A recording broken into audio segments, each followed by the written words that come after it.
నేటి పునీతులు పునీత కత్బర్ట్ గారు.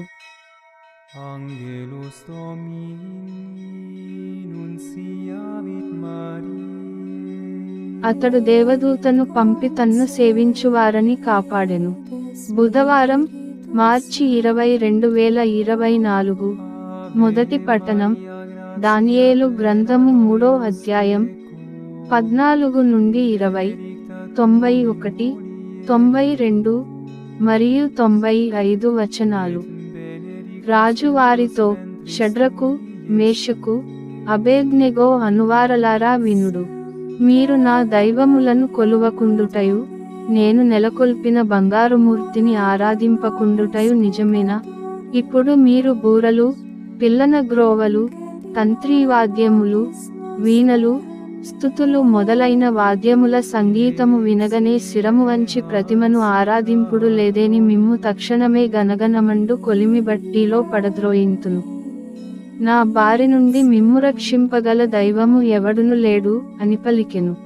అందుకు షడ్రకు, మేషకు, అబేద్నెగో, రాజా, ఈ విషయమును గూర్చి మేము మీకు జవాబు చెప్పనక్కరలేదు. మేము సేవించు దేవుడు మమ్ము గనగనమండు అగ్నిగుండము నుండి, మీ బారి నుండి రక్షింపగలడేని రక్షించును. కాని అతడు మమ్ము కాపాడుకున్న మేము మీ దైవములను, మీరు నెలకొల్పిన సువర్ణమూర్తిని ఆరాధింపబోమని దేవరవారు గ్రహింతురుగాక అనిరి. ఆ పలుకులకు నెబుకద్నెస్సరు మండిపడెను. షడ్రకు, మేషకు అబేద్నెగోల వైపు చూడగానే అతని ముఖకళ మారిపోయెను.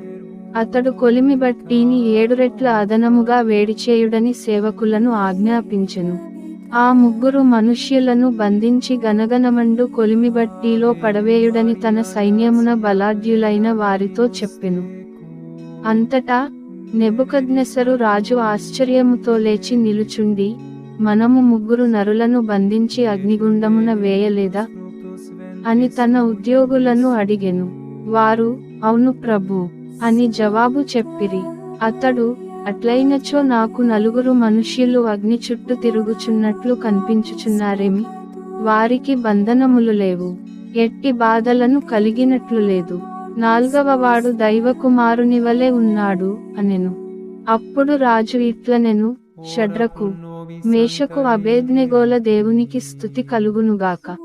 అతడు తన దేవదూతను పంపి తన్ను విశ్వసించి సేవించు వారిని కాపాడెను. వారు నా ఆజ్ఞను మీరి తమ శరీరములకు ముప్పు తెచ్చుకొని కూడా తమ దేవునికి తప్ప అన్యదైవములకు మ్రొక్కరైరి. ఇది ప్రభువు వాక్కు.